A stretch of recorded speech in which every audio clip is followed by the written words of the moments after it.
नमस्कार। स्वागत है आपका एक बार फिर से चैनल के ऊपर। मैं मुकेश कुमार। मैं आज कक्षा 12 की हिंदी की पुस्तक लेकर आया हूँ, जिसको मैं आपको कुछ समझाने की कोशिश करूँगा और अंत में उसकी क्वेश्चन भी हम देखेंगे। मतलब जो हिंदी अनिवार्य की पुस्तक है उसके बारे में हम चर्चा करने वाले हैं, जिसमें पहला पाठ है या अध्याय संतवाणी। मतलब हमारे संत हुए हैं, महान संत, जिसमें कबीरदास है, तुलसीदास है, तुलसीदास के साथ साथ एक कृपाराम खिड़िया भी हुए हैं, महान संत, जिन इन सभी की वाणी आज भी इस संसार में सार्थक बनी हुई है। तो हम इन तीनों संतों को जो आपके सिलेबस में हैं, कबीरदास, तुलसीदास और कृपाराम को, हम बारी बारी से इन तीनों का अध्ययन करेंगे। इनके पहले इसके जीवन के बारे में जानकारी प्राप्त करेंगे, फिर जो आपके सिलेबस में जो बातें इनकी दी हुई है उनके बारे में हम चर्चा करेंगे और आपको अच्छे तरीके से समझाने की कोशिश करेंगे। तो अगर आप हमारे चैनल पर आज नई हैं तो सबसे पहले आप हमारे चैनल को क्या कर दीजिएगा, सब्सक्राइब कर लीजिएगा और बेल आइकन को प्रेस कर लीजिएगा। जैसे ही आप सब्सक्राइब बटन दबाओगे तो आपको बेल आइकन का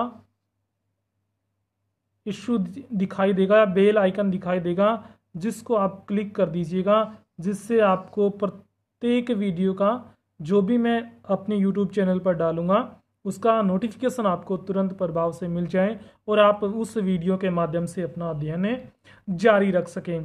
तो संतवाणी में हम सबसे पहले शुरू करते हैं कबीरदास को। किसे करते हैं? कबीरदास को शुरू करते हैं। कबीरदास को पढ़ने वाले हैं। तो कबीरदास की जीवनी के बारे में थोड़ी चर्चा कर लेते हैं। तो क्या कबीरदास एक महान संत थे। क्या थे? महान संत। और ये भक्ति काल के कवि हैं। किसके हैं? भक्ति काल के कवि। भक्ति काल के कवि हैं। अब भक्ति काल के कवि हैं और साथ में बता देता हूं, ये भक्ति काल में भी दो शाखाएं हुई हैं। एक तो ये ज्ञानाश्री शाखाएं, ज्ञानाश्री श्रेयी, और एक प्रेमाश्रयी। ये दो शाखाएं हुई हैं भक्ति काल में। तो ये महान कवि या कहूँ संत, ये दोनों ही हैं। तो ये हिंदी साहित्य में या भक्ति काल में ज्ञानाश्री शाखा से हैं। क्या है? ज्ञानाश्री शाखा से हैं। ये ज्ञानाश्री शाखा के प्रतिनिधि कवि हुए हैं। तो अब इसके जन्म की बात आती है तो इनका जन्म सन 1398 ईस्वी में हुआ था। 1398 ईस्वी में। और इसका जन्म स्थान काशी के नज़दीक माना जाता है। क्या? इसका जन्म काशी माना जाता है। इनका जन्म काशी के अंदर हुआ था। और इनका लालन पालन करने वालों में एक निसंतान दंपति हुए हैं। इसके सही माता पिता का हमें कोई जानकारी प्राप्त नहीं होती है। तो इनका जिन्होंने लालन पालन किया वो दंपति थे, निसंतान थे। उनके किसी भी प्रकार की कोई संतान नहीं थी। अब निसंतान दंपति ने ही इस कबीरदास का लालन पालन किया, जिसमें दंपति में नीरू और नीमा, ये दो दंपति थे, नीरू और नीमा। इन्होंने कबीरदास का क्या किया है? लालन पालन किया था। इन्होंने बहुत सी वाणियां लिखी हैं या बातें कही हैं, लेकिन आप इस सत्य से अनभिज्ञ होंगे कि कबीरदास पढ़े हुए नहीं थे। क्या थे? अनपढ़ थे। क्या थे? अनपढ़। फिर भी इनकी बातें इनके संसार में आज भी सार्थक हो रही हैं और इनकी प्रत्येक बातों को उनके शिष्यों द्वारा लिखी गई थी। और ये ज्ञानश्री शाखा में जो है उसमें दो धाराएं निकलती हैं। एक तो सगुण धारा, सगुण भक्ति धारा, और एक थी निर्गुण भक्ति धारा। क्या थी? निर्गुण भक्ति धारा। अब ये सगुण भक्ति धारा के नहीं थे, बल्कि किसके थे?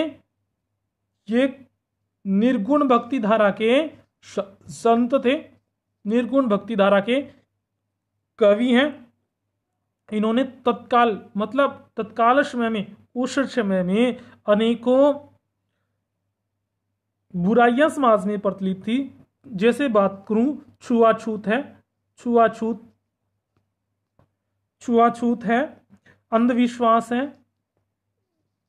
अंधविश्वास है, और इसके साथ साथ में धार्मिक आडंबर है, ऊंच नीच है, और बहुदेववाद का भी इन्होंने कड़ा विरोध किया था। बहुदेववाद समझ गए होंगे कि बहुदेववाद, बहुत से देवताओं को मानने वाला, इन्होंने भी इसका कड़ा विरोध किया था। ये संत कवि साथ में समाज सुधारक थे। क्या थे? समाज सुधारक। क्या थे? समाज सुधारक थे। इन्होंने समाज को सुधारने की, इन जो समाज के अंदर व्याप्त जो बुराइयां थी उन्होंने दूर करने की कोशिश की। इनके रचनाएं जो है, इनकी रचना जो है इनके शिष्यों द्वारा संकलित की गई थी। इनके जो रचनाएं हैं वो बीजक नामक ग्रंथ में मिलती है। बीजक नामक ग्रंथ में किसमें मिलती है? बीजक नामक ग्रंथ के अंदर इनकी सारी की सारी रचनाएं मिलती है, और जिसके 3 भाग हैं। कितने भाग हैं?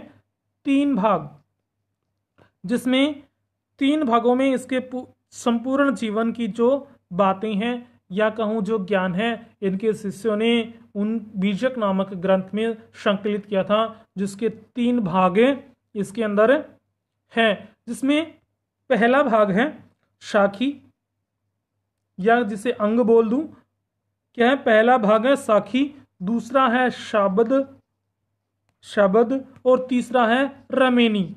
क्या है तीसरा? रमेनी। ये 3 भाग हैं बीजक के, जो इन्होंने बोली थी या कही थी, और इनके शिष्यों ने बीजक नामक ग्रंथ में संकलित की थी।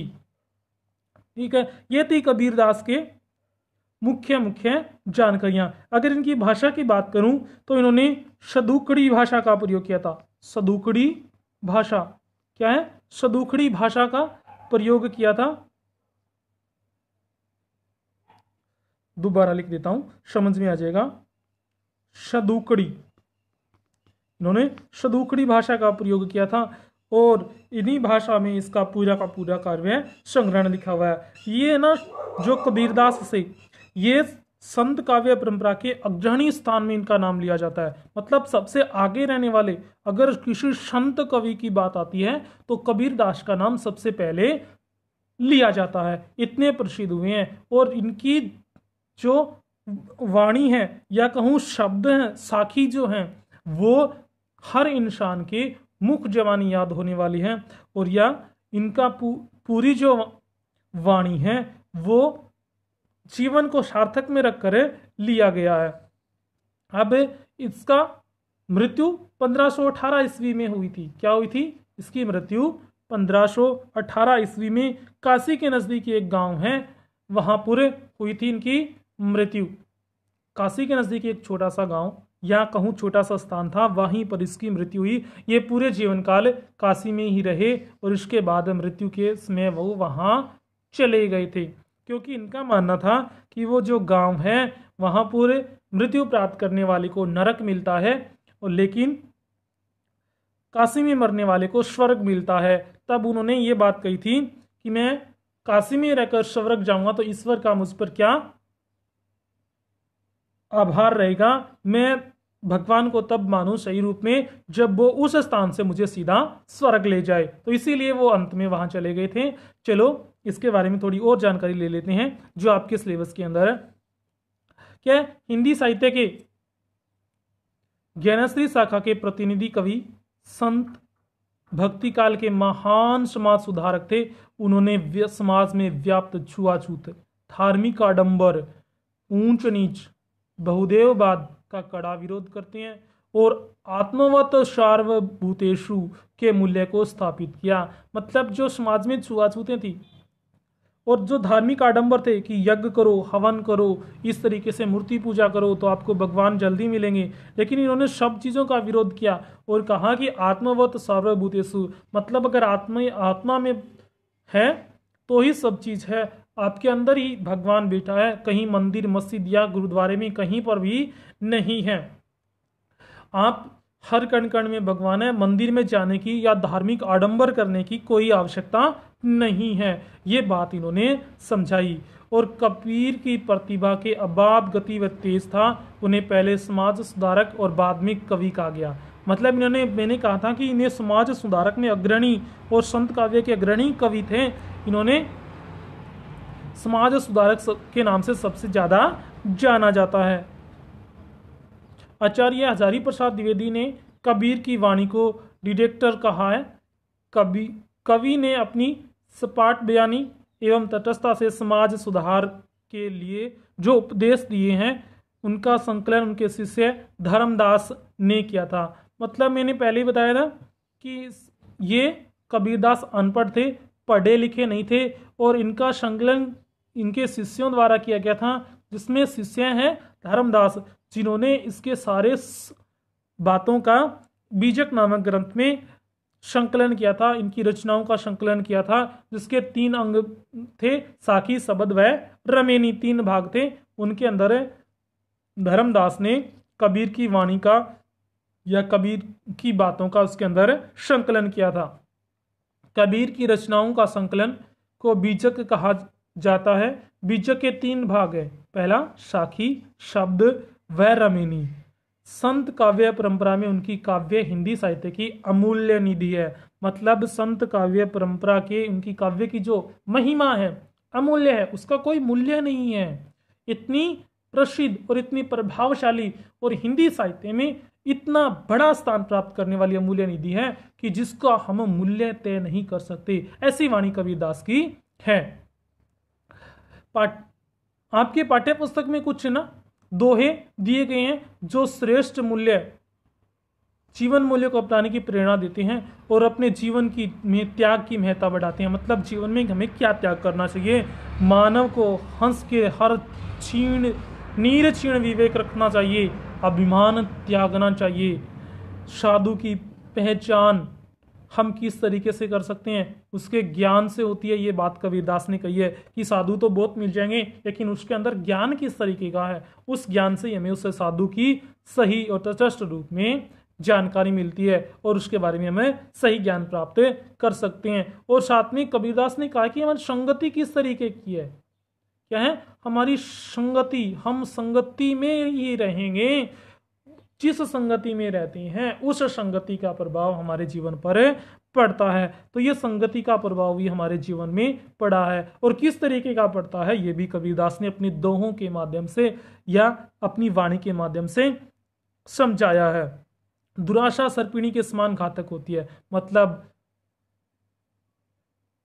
दुराशा, बुरी आशा जो है, या कहूं बुरे विचार जो है, बुरी संगति जो है, वो एक घातक जहरीली सांप के समान कबीरदास ने कही है। और अगर मैं बात करूं कबीरदास की वाणी की, तो उनकी वाणी जैसे जिस तरीके से वसंत ऋतु में कोयल की आवाज हमें मीठी लगती है, उसी तरीके से मिठास घोलने वाली कबीरदास की वाणी है।